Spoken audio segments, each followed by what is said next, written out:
Okay. So hello everyone. This is Rahul Verma. I currently work as a production manager in this company, 3Dexter Education Private Limited. Also, I had the product development department, and I have already taken so many technical workshops and guest lectures at the various esteemed universities and colleges. Also, currently, recently I have taken a FDB program at SB Polytechnic Bhopal, which was from 3rd to 6th March, just before the this lockdown situation. And now in the lockdown situations, I have been taking so many webinars on the Zoom platform or on the Teams platform. So yeah, this is it for myself. So let's just talk about I would like to present my acknowledgements to the entire management team of the college for letting us give this amazing session uh, on your platform. So thank you for that. So let's just talk about what all things we'll be covering today in the today's session. Okay. So first of all, yes, sir. Hello. Okay.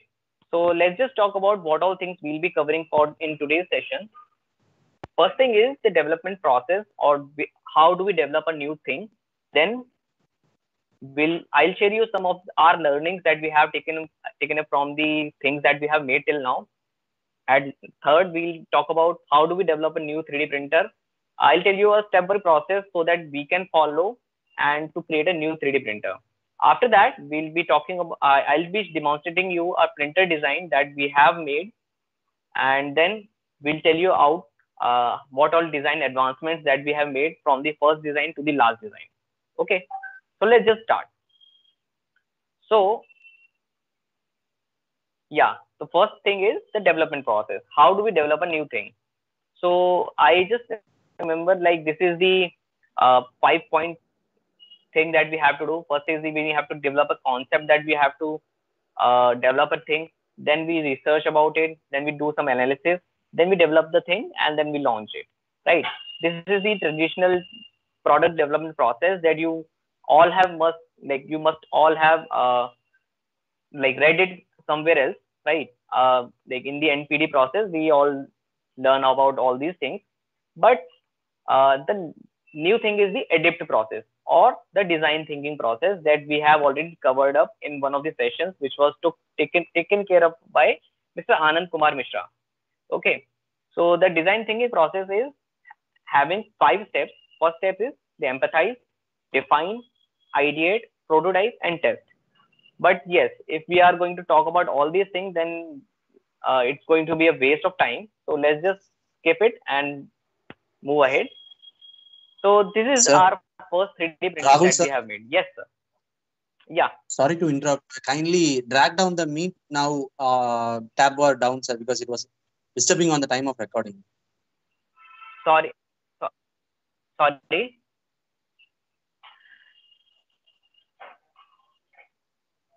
Hello, sir. I am not able to get you. Can you please repeat?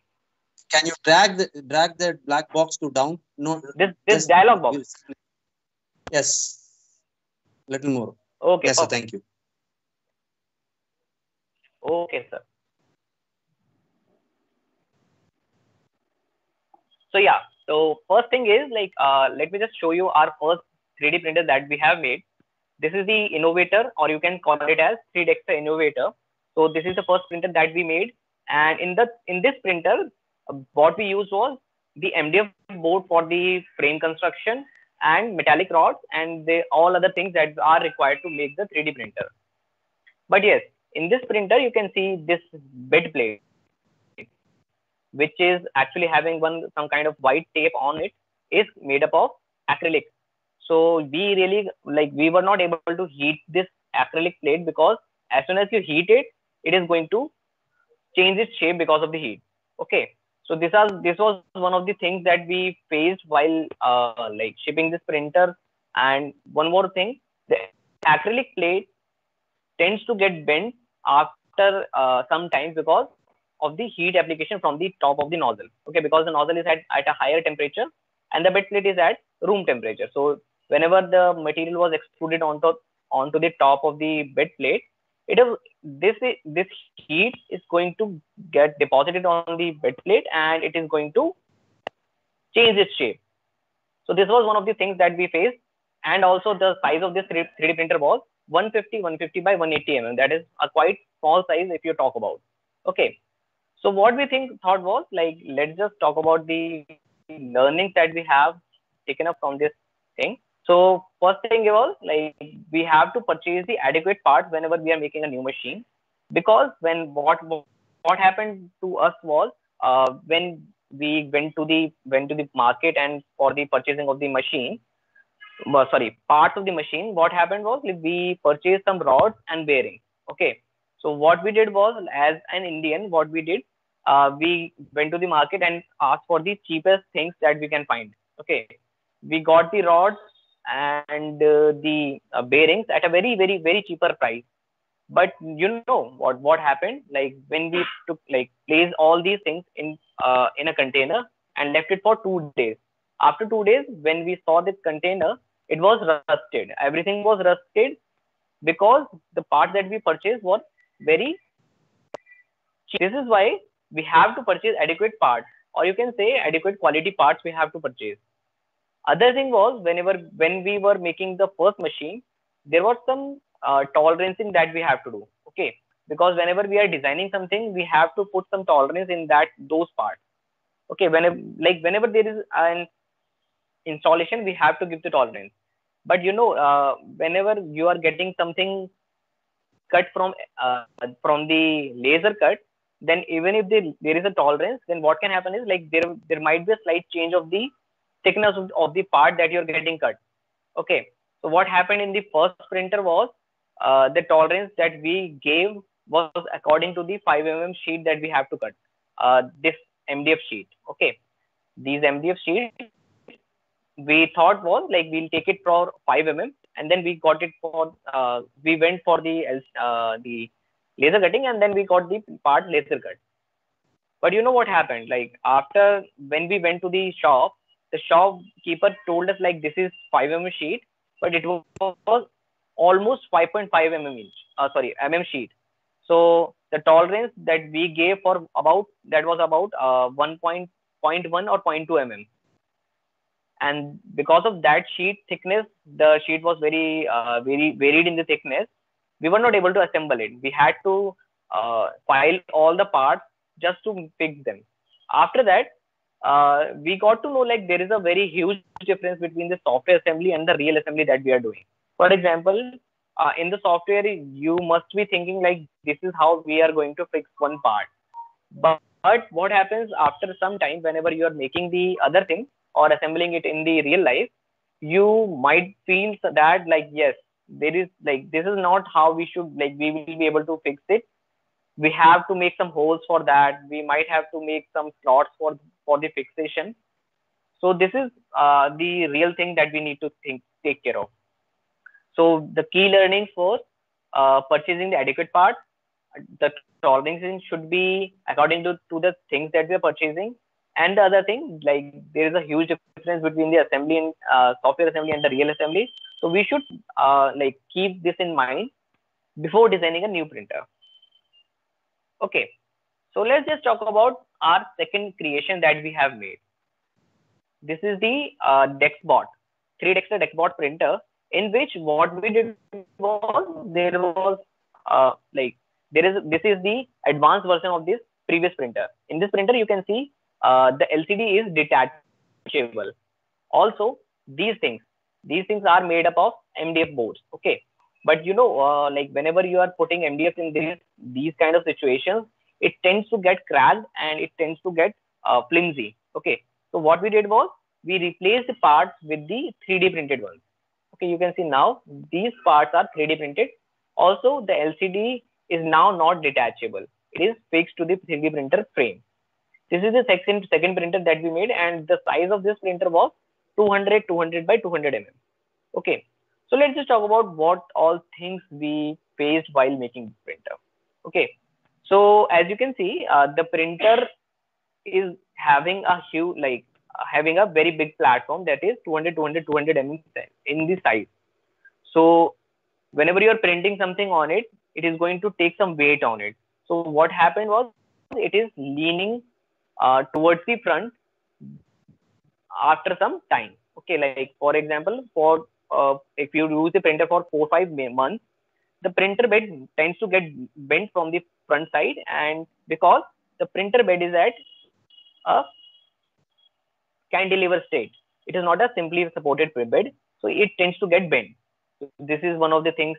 Also, the MDF boards were creating some problem because these are wood, okay, and you can see the LCD is also fixated over here.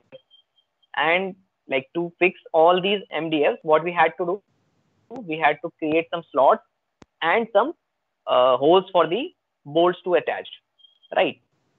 So whenever there are slots and bolts, the MDF tends to get cracked from these parts. Okay, from these slots, the MDF was able to crack.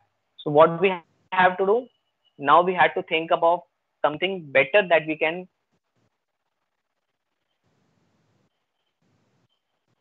replace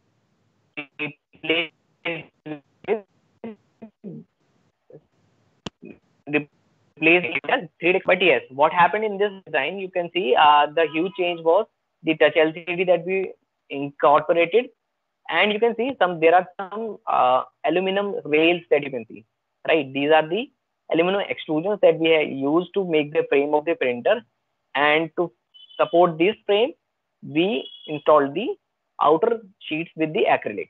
Okay, so the plus point of this printer was the aesthetics. The printer was very good looking, but why, like we are not actually making this printer, but the reason behind is the cost of the printer.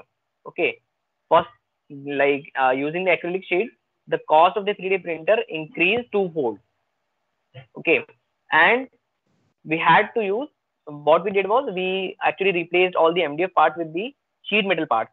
As you can see, the bed, which was previously in the acrylic shape, or sorry, which was made up of metal sheet, sorry, MDF sheet, now it is made up of acrylic sheet, sorry, sheet metal sheet. Okay, so this is how we changed the design. Then the major change was this thing, the mechanism. Okay, the mechanism at which the motion is being done of the nozzle, we changed it as well. Okay, so these are the things that we did. But yes, what key findings that we find out was using the acrylic sheet. See, acrylic sheet is also a sheet which is made up of plastic, or you can say this sheet was made up of plastic instead of the previous one that was wood. So the aesthetic was very good, but in this case, what happened was, like, this acrylic sheets are very scratch prone. Like, even if you put a metal part on top of it, it is going to get a scratch. These were the one thing. Second thing, using the sheet metal parts, we were able to find out that these sheet metal parts are much more reliable than the MDF parts. And then there are, what we did was, like, we included some of the aluminum parts for the mechanism, so that there is some good strength whenever we are making the model. Okay, and then the last point what we did was we included linear guide rails for the mechanism. So in these printers, you can see these are the rods that were used for the movements, and in this, these are the linear guide rails that you can see. These are the same linear guide rails that you can see on the most of the CNC machines for the movement. Okay, so this was the major thing. But yes, at last we were able to find out that the cost of the 3D printer was very, very, very high. So if you talk about these machines, if the cost of this machine was, say, X, then the cost of this machine was 3X. Okay, so the selling price of this machine is going to be way much more higher than these machines. Okay, so in this part, what happened was, like, we had to discontinue this printer because of the cost, because the customer were not able to purchase it. Okay, after that, we did some research and find out that let's just make a printer using the sheet metal only. Okay, So this was the last fourth printer that we made using the full sheet metal, and there was no MDF part or acrylic part that is being used. Okay, so after all these things that we learned, we moved on to the sheet metal creation. Okay, so let's just talk about this printer a bit. So yes, first thing is like we have already used these 3D printed parts for the mechanism, and we use the rods so that the cost factor cannot be very bad, right? So I have a very small question for the audience, like were we able to make it in one go? So if anyone can unmute themselves and let me know, like what do you think? Like were we able to make it in one go?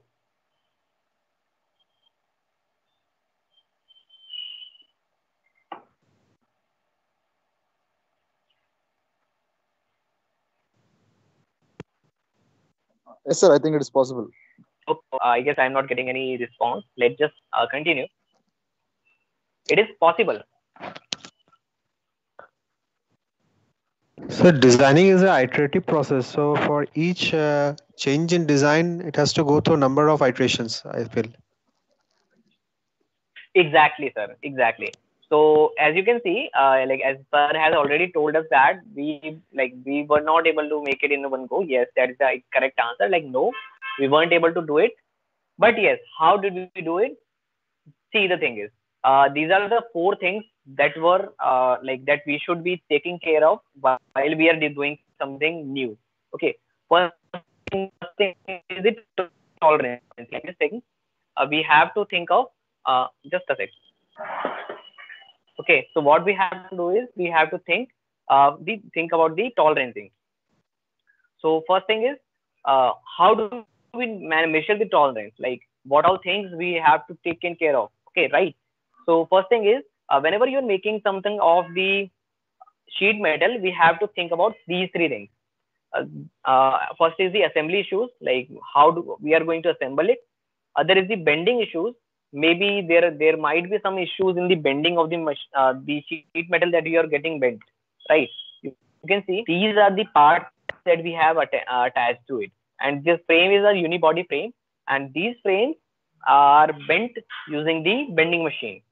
But that bending machine is not 100% accurate because there are some human errors and the dimensional errors that are always present in any of the machines that we use, right? So we need to take care of bending issues. There might be for example, if you want to get a bend of 20 mm in a 90 degrees, right? So there might be a chance that the bend is not 90 degrees, it is 87 degrees or 891 degrees. Okay, so what we need to do is we need to make the design in such a way that all these bending errors can be rectified or cannot be cannot make the printer go in a wrong direction. Okay. Other is the welding issues. So as I told you earlier, just this uh, whole thing is unibody. Okay, this bottom plate and this whole frame is like is fixed beforehand by the manufacturer of this frame. Okay, so what happened was like there might be a chance that like all the holes and the positioning that you have provided to the person, it can go wrong, right? So there might be a chance that the this side is leaning downwards and this side is leaning upwards. So what we need to do, we need to take care of these things as well. For example, if you want to fix these two plates using the welding, so what we can do is we can make some holes throughout the printer, and through those holes, what the welding person can do, he can put some rods in it or some bolts in it just to fix the whole thing at the same place, and then he can weld it, right? So this is one thing that the person can do or the designer can do, right? So these are the things that we always take care of. All right, so as you can see, the product development is the continuously changing process. Okay, so what we need to do is we need to change the design continuously, and we need to progressively thinking about the vendor changes, because what happens sometimes was uh, For example, if you're purchasing a part from one vendor and the dimension of that part is standard, okay, but there are some tolerancing in the standards as well. So what we need to do is we need to take care of the vendor changes as well. For example, if you're taking a part from say X vendor and you're getting it say a LCD for the 3D printer, okay, so that LCD must be having some mounting holes. But sometimes what happens like those mounting holes have a tolerance in it. But if you don't include or like according to the vendor, if you don't change the design, it is not going to fix to your printer, right? Sometimes what we have to do is we have to change the design according to the parts available. Sometimes say one bearing is not available, the other bearing is. So we need to change the design according to the parts that are available currently for the making of the 3D printer. Okay. For example, if you are making a new 3D printer, you first need to think of the parts that you are going to purchase. Okay. And then some assembly factors that I told you around. Okay. So let's just talk about how do we develop a new 3D printer. Okay. Till now, I have told you about what all things we should think about while making the 3D printer, and I did some experience sharing. So let's just talk about exactly how do we develop a new 3D printer. So first thing is we need to decide the budget that we have to put in. Okay. So now after you have decided the budget, what is the next thing? After you have decided the budget, you need to decide the mechanism that you are going to put in. Okay. So there are currently 5 types of mechanisms that I can see. First mechanism is there are 2 types of mechanism that you can choose from, or you can say that there are 2 types of printers that you can choose from if you're talking about FDM. First is the Cartesian 3D printer and other is the Delta 3D printer. If you have a 3D printer, you must be knowing about these things. Okay. So in the Cartesian type 3D printer, there are 4 major players in the market, or you can say there are 4 major mechanisms in the market. First is the Prusa mechanism, other is the MakerBot, then other is the Ultimaker, and then the last one is the Core XY mechanism that we generally use in our 3D printer. Okay. So why don't we use any of the other previous mentioned mechanisms? Is Prusa mechanism is using most of the parts as a 3D printed part, and it has got 2 linear rods, and it has was the entire hot end system is getting lifted from the motors. So what happens sometimes was the quality is not adequate and it's not up to the mark. This is why we are not using the Prusa mechanism. And in the MakerBot system, there is one motor which is being carried onto the carriage part. So there is one motor attached to the hot end assembly and it is being carried along with the hot end.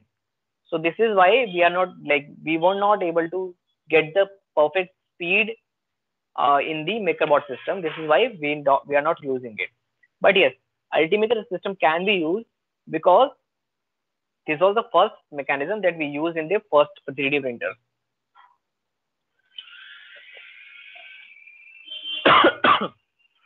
And then at last we have got a Core XY mechanism. So using the Core XY mechanism, we are making our own current line of 3D printers. And yes, we can use Delta mechanism as well. So in Delta mechanism, there are 6 rods attached to the hot end, and the hot end is hanging in air using those 6 rods. And those 6 rods are being controlled using the motors that are attached to the top of the 3D printer. And yes, in the other 4, in the Cartesian type of 3D printer, the minimum rods the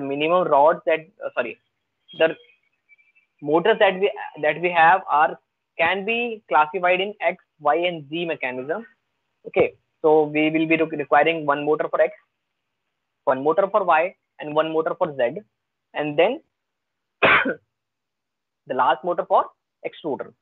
But yes, in the MakerBot in the Delta system, we have got 3 motors just for the movement of the X, Y, and Z.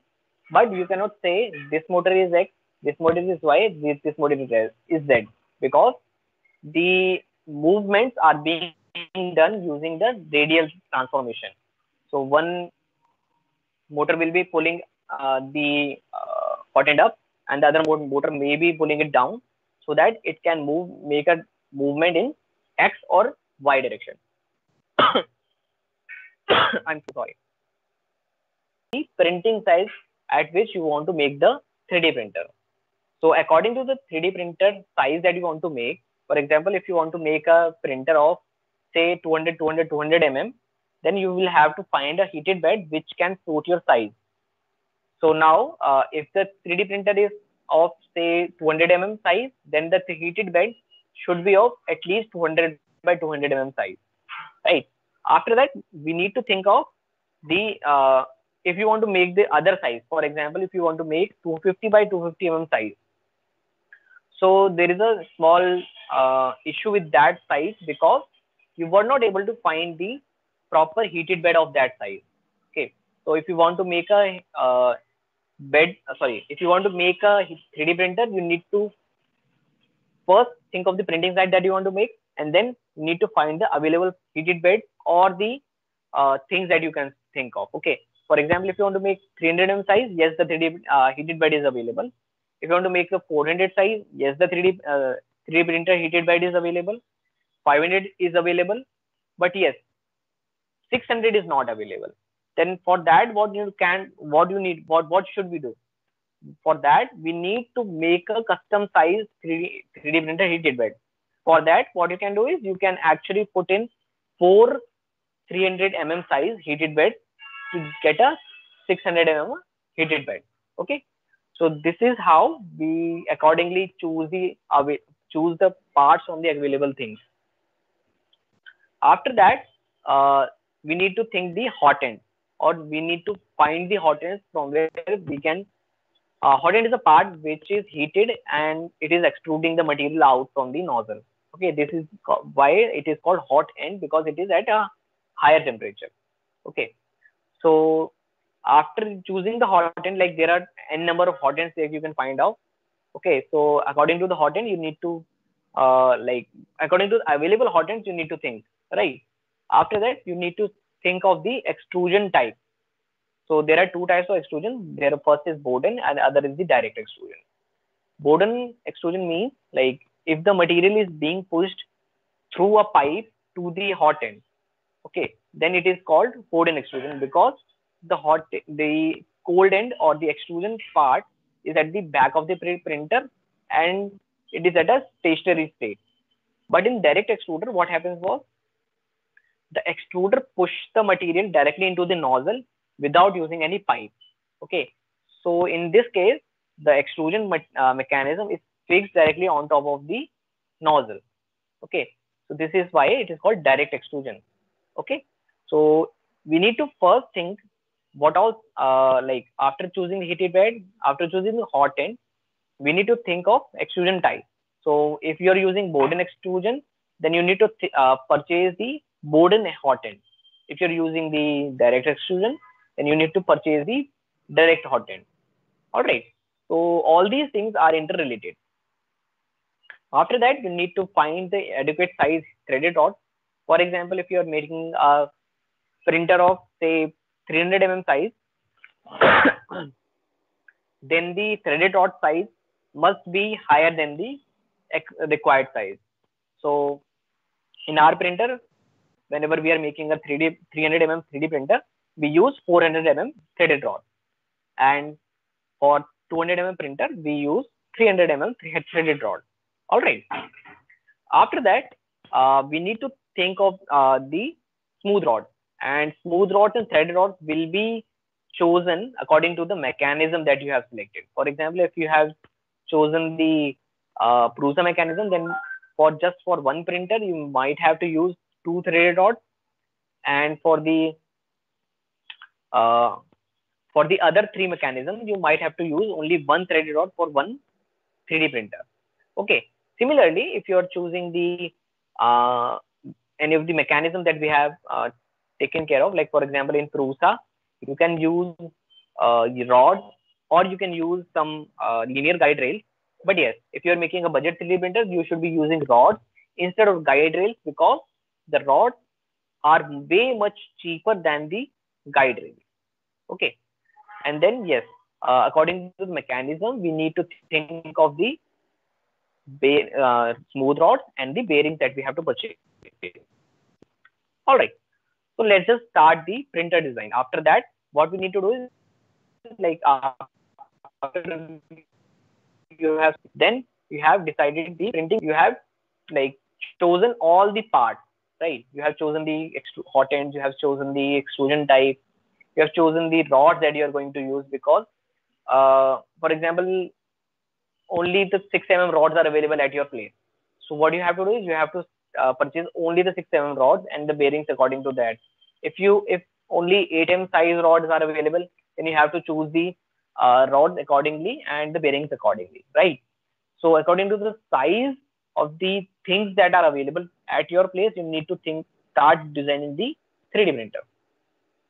Okay, so how do we start the 3D printer design? So like it has got a small like say small steps in that. First step is the design the mechanism of the 3D printer, because the mechanism is going to pull everything, right? Using the mechanism only, you will be moving the hot end, you will be moving the bed, you will be moving everything. So first we need to design the mechanism. Uh, in past days, I have met one person. What he did was he took some extrusions, he made a frame out of it, and after that he was asking me what size of a 3D printer I can make from this mechanism. Sorry, using this extrusion frame.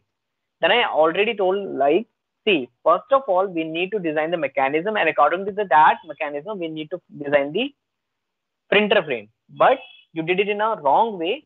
So now design a mechanism and fix it according to your design. But that is a long way process. This is why what we have to do is we need to first design the mechanism of the 3D printer that we want to make, and then accordingly we need to do the other things. Okay, after you have designed the mechanism, what you need to do, you need to install everything that you can think of. For example, from the hot end to the pulleys and belt, just fix everything in it. Okay, so in the mechanism part only, you need to fix the hot end and the pulleys and belts. After that, after you have put like install the hot end and pulleys, belt, everything, now what you need to do is you need to make some changes. So there's a story about behind it, why I'm telling you like you need to make the changes. In the first 3D printer that we made, by mistake, what we did was we mistakenly put the dimension, like we took the dimension of the 3D printer as say 200 mm size in the x-axis, y-axis, and z-axis. But after installing and after doing everything, the dimension of the y-axis was reduced from 200 to 170 degrees. 30 mm dimension was reduced. So what we had to do, we had to change the dimension. In that thing, what we had to do, we had to change some parts and get the parts cut accordingly according to the changes, and then we made the changes. But yes, if we had checked the part beforehand, then like this problem wouldn't have happened. Okay, so we should always make the changes according to the printing dimensions after we have installed the hot end and pulleys and belts. Now you have made the changes in the dimensions of the mechanism and the rods and all the other things that are required in the making. Now we need to start building the frame of the 3D printer. Okay, after building the frame, like what you can do is you can just make a rough sketch of it, install the mechanism in it, and then adjust the frame size.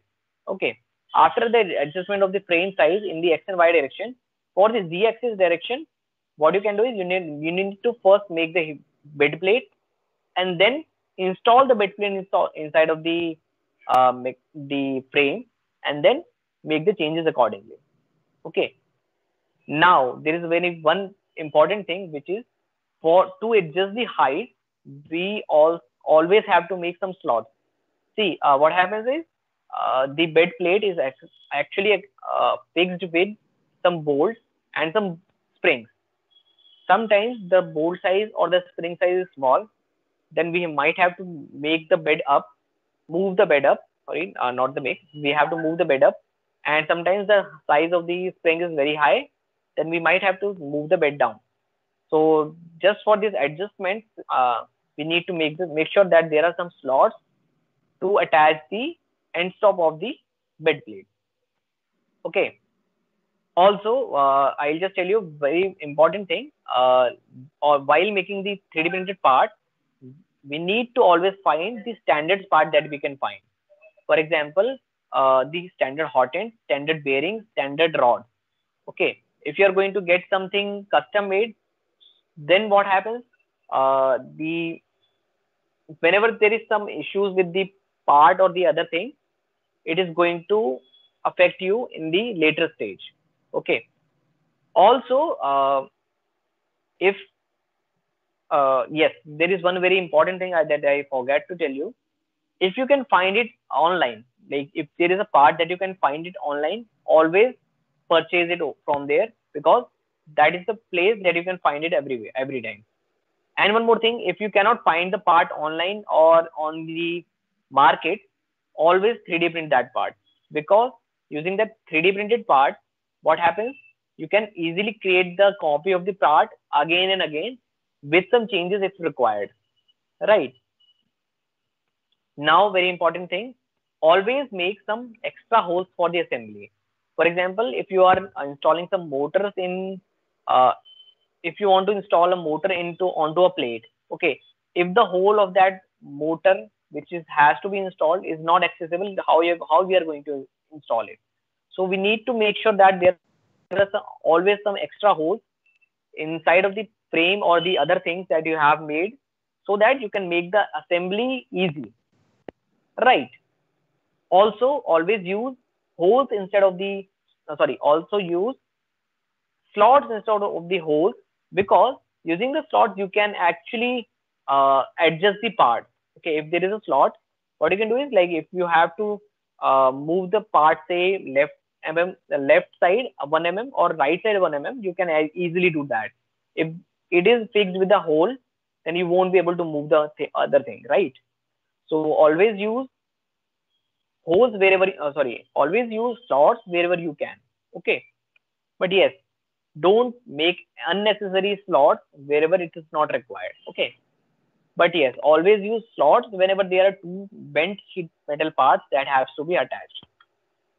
All right, next up is the very important things that we have to take care of while making something.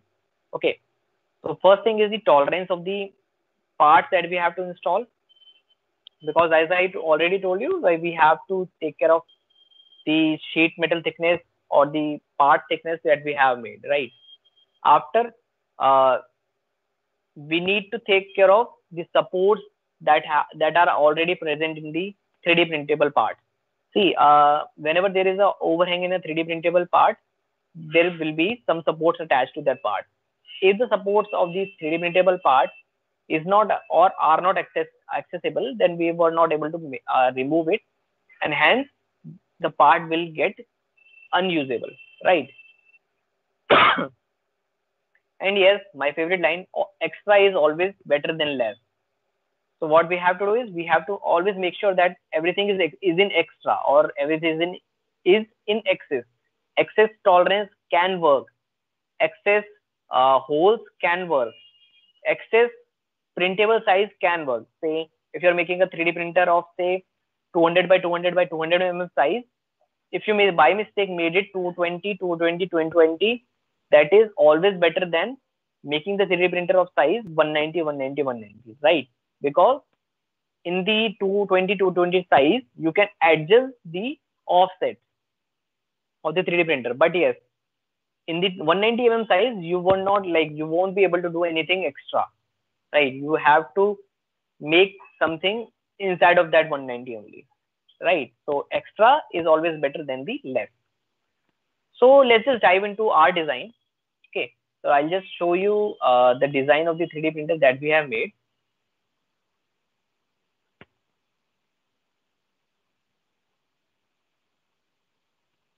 Just a sec. Okay. One small heads up. Is the design visible to all of you?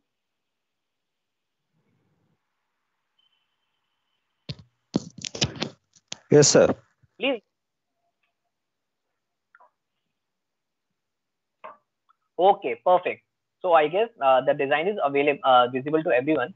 So here you can see in this design, you can see I have included everything uh, from a 3D printable part to the actual nuts and bolts, right? You can see I have also included the nuts and bolts. So I was talking first thing, I'll just show you the one thing that I was talking about, this slot. Okay, you can see these are one of the slots that I was talking about. This is for the z-axis bed plate adjustment. Also, if I show you one part, this part, I'll just show you.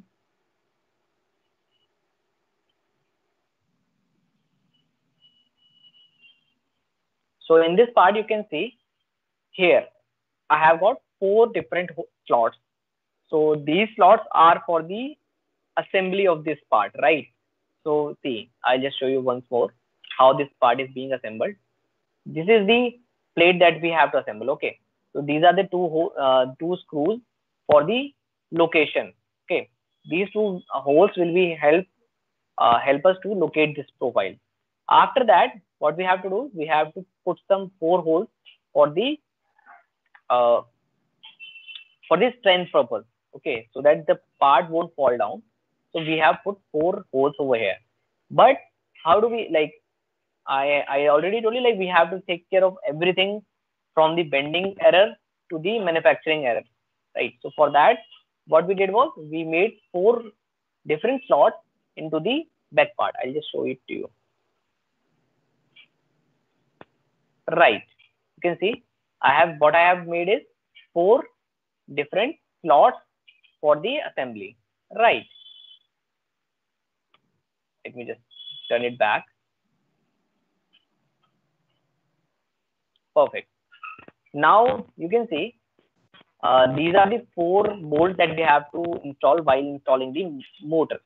So what we did was, instead of 4 holes, instead of these 4 bolts, we actually install only 2 bolts, because other 2 bolts will be used by a dampener which is being fixed in between the motor and this plate. Okay, so in between the motor and this plate, we put a dampener uh, which requires these 2 holes, this hole and this bolt. Okay, after that, we need to install 2 bolts from the top to this plate. So what we do, we have made one hole on the top, right? You can see these 2 bolts are accessible from the top. Now what we can do, we can put our Allen key and then access these 2 bolts. All right, now after that, you can see these are the holes for the installation of the power socket, and this is for fan, right? So this is how we should do is, we should always include everything. You can see I have also included the bearings. These are the bearings that we are using, right? These are the one of the bearings. These are some of the parts that we install. These are some of the 3D printed parts that we install. Okay. Also, you can see this is the hot end along with the wire. Okay. So what we have to do, we have to include each and everything that we are going to install, from the motors to the bearings to the everything, right? So in this printer, I did install a belt, but I hidden it. Like, there are so many parts. There are more than 170 parts in this single printer, so I am not able to find the belt. Otherwise, I would have unhide it. Okay, this is one of the extra parts. Okay, what happened was, in this case, see, this is the one side of this part and this is the other side. So we are installing it, right? After that, next thing is the bed plate. So here also you can see the bed plate can be moved up and down. Okay, so according to the size of the 3D printer, we need to make sure that the bed plate is able to move from the top of the nozzle. Like, currently it is Now it is almost touching the nozzle from this point to the bottommost point, to this point, right? To up to this point, it should be able to move almost or more than 200 mm size, because the printer size is 200 by 200 by 200 mm. So it should be able to move more than 200 from the top of the printer to the bottom of the printer. Okay, so accordingly we have to adjust the height of the frame, because frame is the only thing which is helping everything, right? After that, what we should do is we should always take care of the tolerances. Like if you're installing a door, then the door should always be a bit smaller than the size of the section in which the door has to be installed. Okay, so we need to take care of that as well. And sometimes you can see these are some of the intricate designs that you can see, right? In this, these parts can burn while the laser is cutting this part. Okay, because whenever this laser is cutting this part and this part, the metal over here can reach more than the required temperature, and then this part can burn. So for that, you have to make sure that the person who is cutting the part knows all these things, right? Now I have shown you one of the designs that we have made and everything that we have installed in this design. Also, this printer has got two versions. First version is this touch LCD version. Let me just show you the other version as well. Let it just load.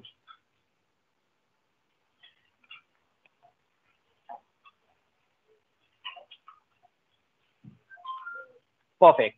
So in this design, like both the designs are in the same thing, because there were some small changes that we had to do. This is why it's in the same thing.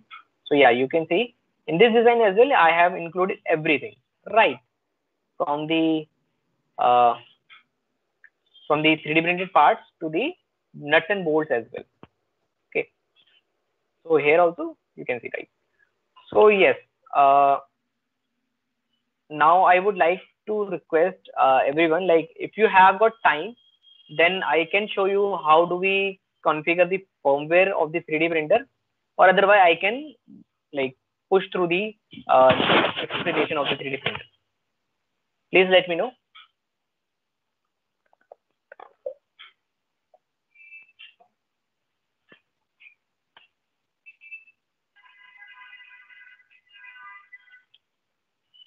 I would request for someone from the team to let me know if we have got some time to explain the firmware of the 3D printer. Otherwise, I should push through the explanation of the 3D printer, and then to the question answer section. So you can have, sir. Okay, I can show the firmware, right? Yes, sir. Hello. Okay, sir. Okay. Thank you for the confirmation. So here I show you how do we change the firmware. Okay. So like you can see, like these are the various firmwares that we have installed or we have configured according to the printers that we are making, right? So let me just open one of the firmware that we use. Okay. So first of all, how do we find the firmware, right? So on the internet, what you can do is you can go to the internet and just search for Marlin firmware. Okay, as soon as you click on it, then this first website, marlinfw.org, is the firmware website that we always use. Okay, so after you have opened it, you can see there is one option that is download. After you click it, these are the things that we can find, right? So first of all, this is the description, this is the version, and this is the download button that you can find. Okay, so this is the firmware that I am going to show it to you right now. So you can directly click over here and download the firmware from here, and then you can extract the file, and then you can go to the Marlin folder, and then Let's just go to the marlin.ino. Okay, and to open this INO file, you need to install Arduino IDE or software. I just show it to you that as well. This is the software that you should install and download and install. Okay, so using that software, you can actually like if someone here is from the electronics background, so he must have already used it. Otherwise, you can like directly download and install it, right? After the installation is done, you can open the firmware from here. Okay, so these are the files that you can see in the firmware. Okay, so here in this folder, you can see there are n number of files, right? Actually 308 files. So all these files are listed over here, and some files are listed over here. Okay, these are the all the files that are required to make this firmware. Okay, so how do we configure it? So if everything is visible, I can show it to you. See, here you can see there is one tab that is called configuration.h. So this is where we are going to do our configuration, or this is where we are going to put our dimensions of the 3D printer and all the things that we are going to install in the hardware part, right? So let's just find out. Okay, so whenever you're moving down, you can see some of the this would be better if you have a small knowledge of C or C++, because using that knowledge only you will be able to understand all the things, rather than it is Java. Okay, if you have a Java knowledge, that is very much good. Otherwise, basic knowledge of C or C++ will also help.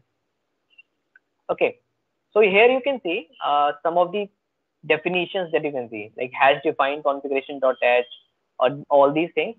So let's just move down and find the basic things that we have to do. Okay, first thing that you need to do is defining the serial port. Okay, the serial port should always be set to 0. After that, you need to set the baud rate. Okay, basically the baud rate and the serial port is actually set at 0 only, and the baud rate which I am showing to you is already set to that point.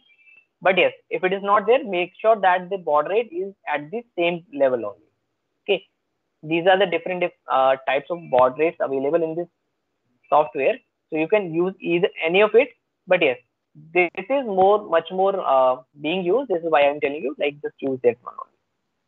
After that, we need to find or tell the software that which type of motherboard we are going to use, because according to the budget that we had, we have to use the other things, right?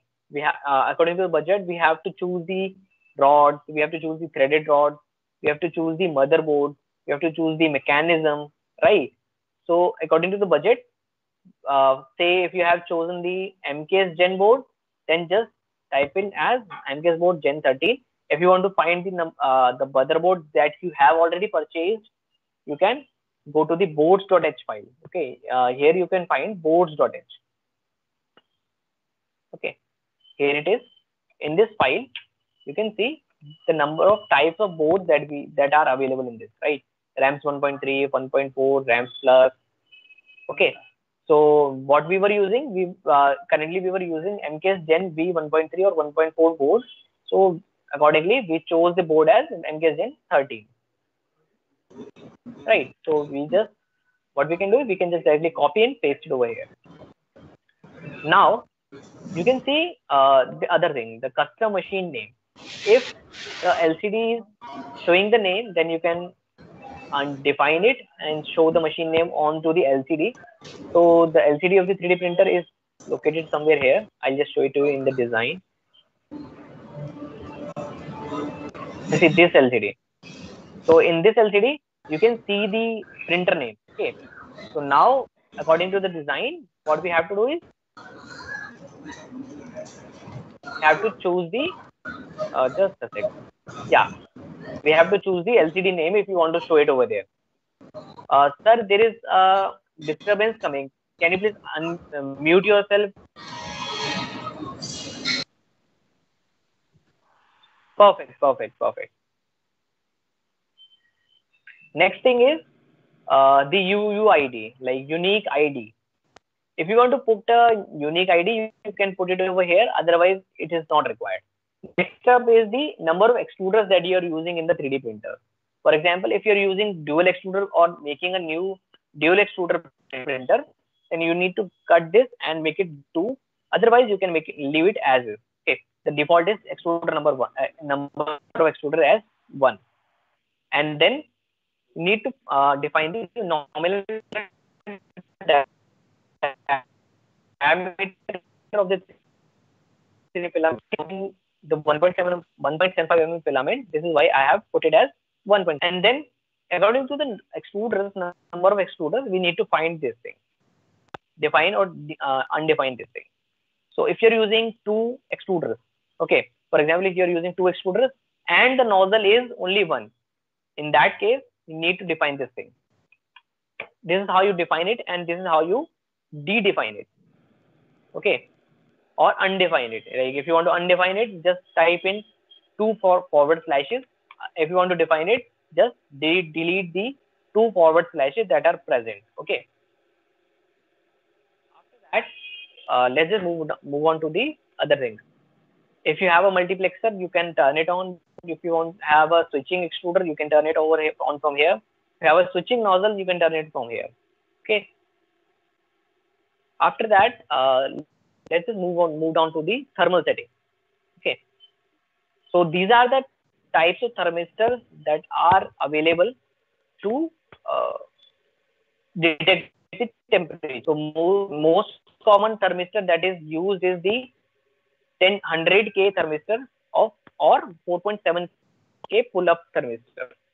Okay, so this is the one of the best thermistor or the most common thermistors that you can find.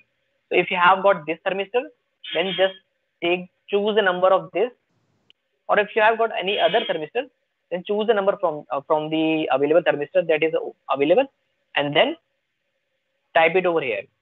Okay, so the number of extruders were only 1. So the number of the nozzles are going to be, there is only 1. So these are the number of these are the things or the temperature selectors for the nozzles. This one till this one.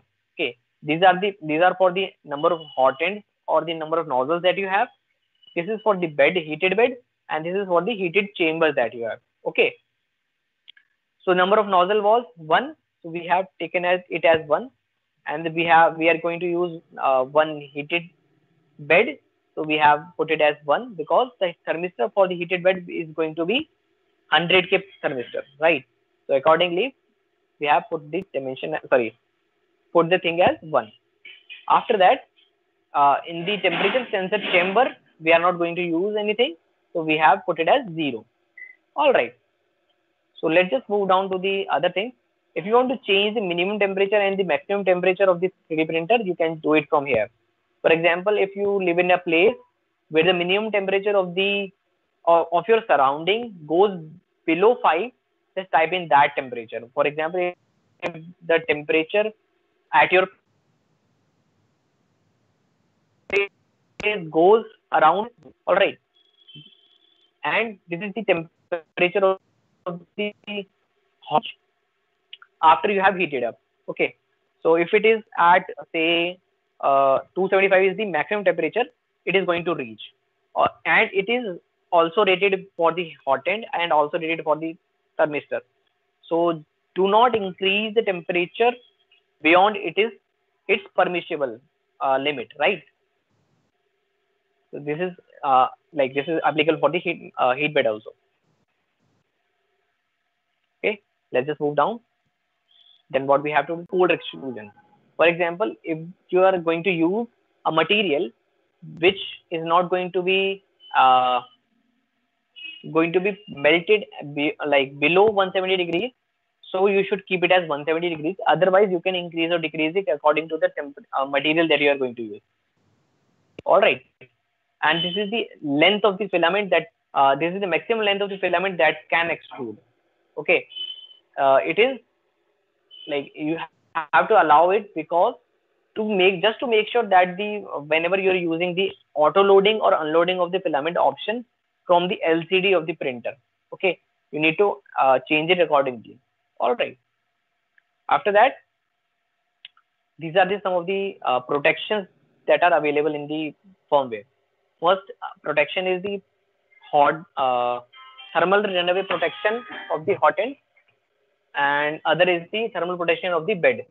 Okay, so first, if what does a thermal protection mean? Sometimes what happens is the heat, like you are putting the voltage towards to the heater of the hot end, but it is not getting heated. So the heater might be at fault, or the thermistor is not at the correct place.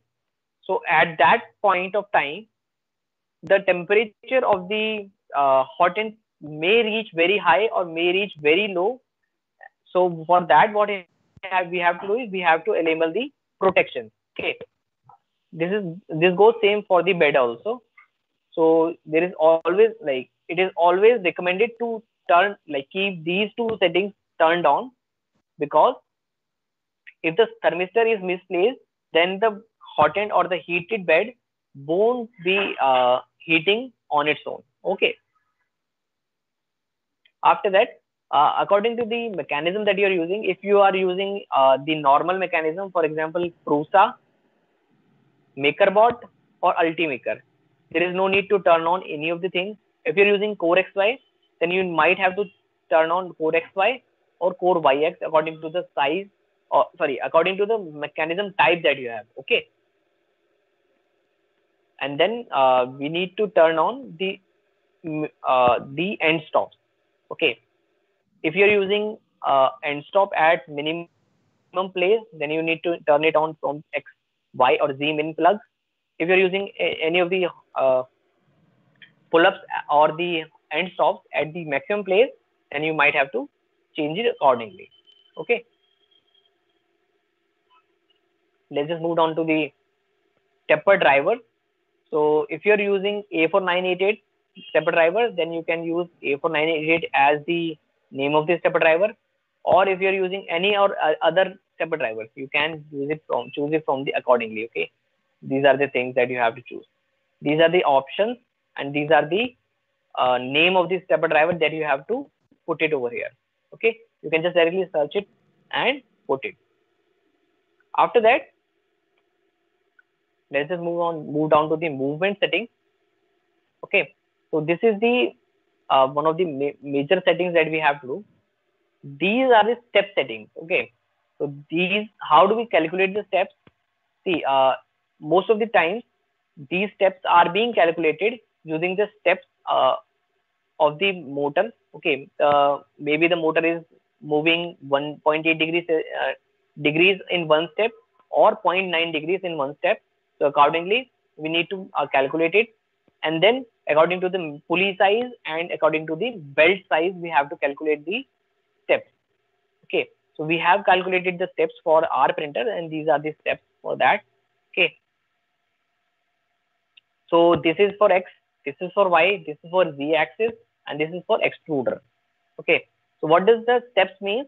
80 steps will be moved to move 1 mm of the one thing. Okay. If you want to move the X axis in one direction, sorry, if you want to move the hot end in X axis for 1 mm, then one of the motors of X axis will be moving 80 steps just to make sure that the 1 mm movement is done.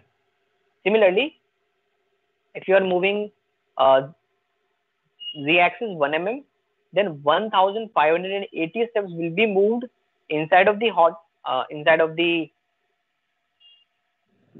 Z axis motor, just to make sure that the 1 mm is moved. Okay. So now after that, this is the like default settings that we should use. Like, we haven't changed it. So yes, what we changed was acceleration. So acceleration and the maximum velocity or maximum feed rate is calculated according to the printer, and this is something that you have to change after you have installed everything. Like, you have made a printer, you have changed everything, you have installed everything, and you are now printing. If the quality of the printable printed part is not up to the mark, then you will have to change the acceleration. You might have to increase it, you might have to decrease it. Okay, so according to the quality that of the part you are getting, you need to change the acceleration. All right. Same goes for the jerk. If you after the printing only, you can say like you might have to change the jerk, or you like there is do you have to change it or not, right? So according to the things or according to the quality of the printing, you need to change that. After that, there is no need to change anything, but yes, there is one thing you need to think of, this thing. If you're using any of the probes for z-axis, say a sensor for the auto bed leveling, then which type of sensor you have to enable or disable it. So we generally use BL Touch. This is why we have defined it. So in this printer, we are using BL Touch. Otherwise, if you are not using it, then just dedefine it or undefine it. All right. So let's just move down from where we have to make the changes. Yes, this is one of the very important things. So these are the directions of the motors that we are using. Okay. So what we can do is either if you're moving x-axis in say positive direction, and if it is moving in the negative direction, so what you can do is you can directly make it from true to false. Or what you can do is you can open up the printer, take out the motor wire and reverse it, and then connect it once again. So this is how you can change the motor direction. So these are the two things that you can do. So this goes for every other motor that you can find, right? This is the home direction. Okay. So if you're using minimum pull-ups, then the home direction should be negative. If you're using the maximum pull-ups, then it should be positive. So in the previous things, I told you like which type of end stop you're using, which section. If you're using at the minimum place, then home direction it should be minimum. If you're using at the maximum place, then it should be positive. Okay, you can just directly remove the minus from here. Okay, like this. Now these are the printing sizes of the printer. Okay, so the printing size of the printer that in this firmware was installed in a printer which was able to print 310 by 305 mm size. So accordingly, we have like made the changes. Okay, so 310 by 305 was the maximum size that the 3D printer was able to print. So we have made the changes. If you are making a printer of say 400, then you can make the changes over here. Likewise, okay, that is the only thing that you can do. Okay, and then what you need to do is you just need to go down and find for the LCD option. Okay, just go down. Then you should be able to find LCD and SD card support. So in this section, what you need to do is you need to first of all define the languages and the LCD type that you are going to print. Okay, so this is how you like. For example, if you're using say this type of LCD,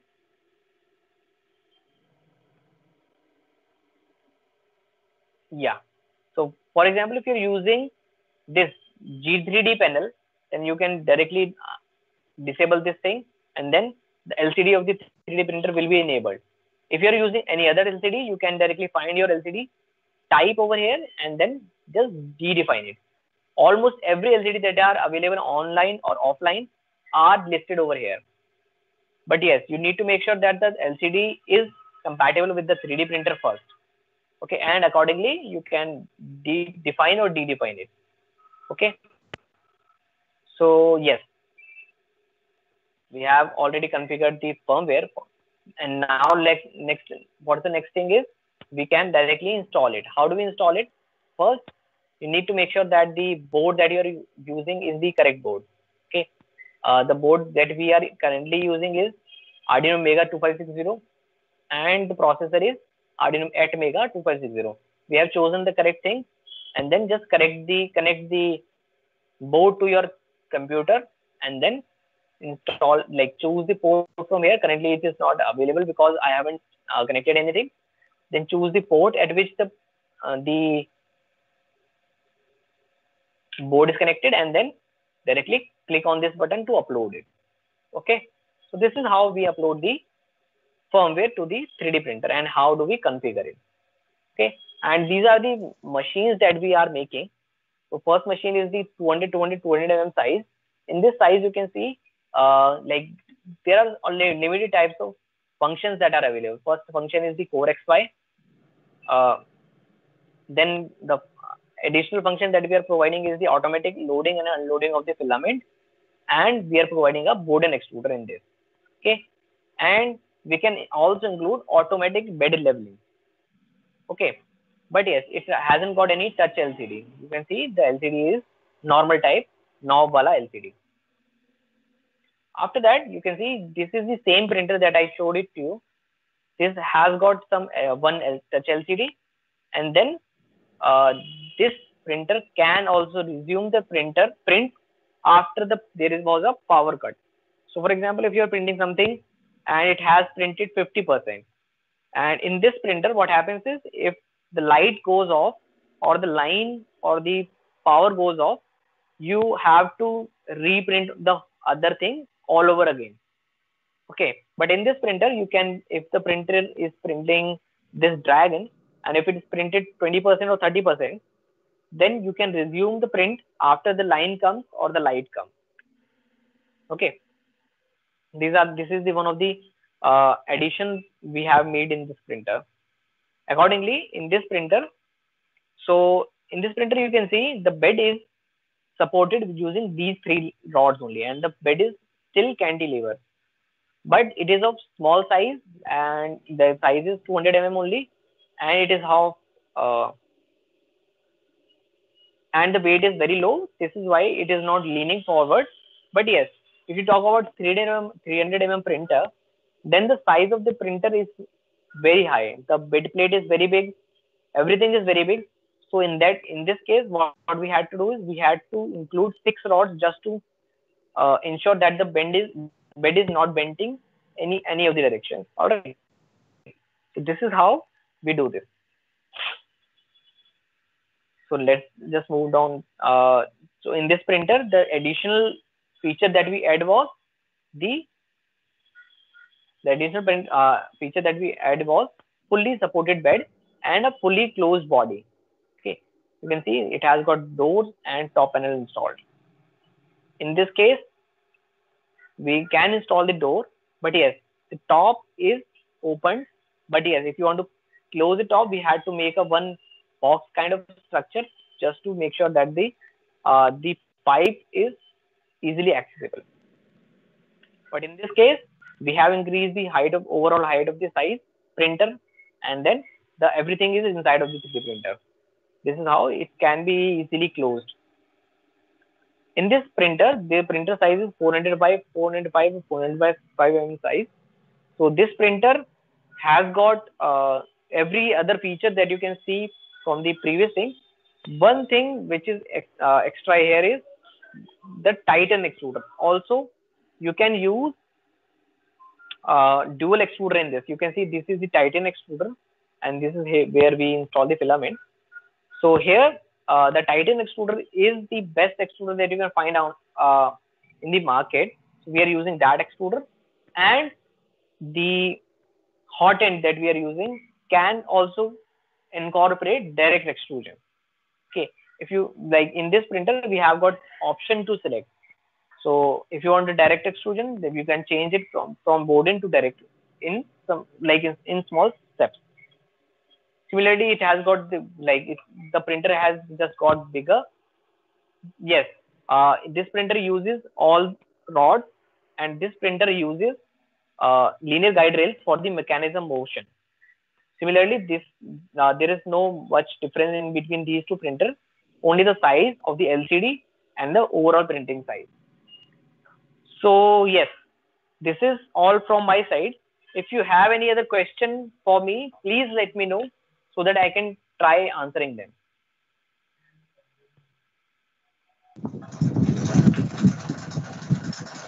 Hello, sir. Yes, sir. It was informative session. Thank you for the session. I have some questions. Yes, sir. Yes. First question is regarding step rate in configuration of Merlin. How Yeah. do we provide this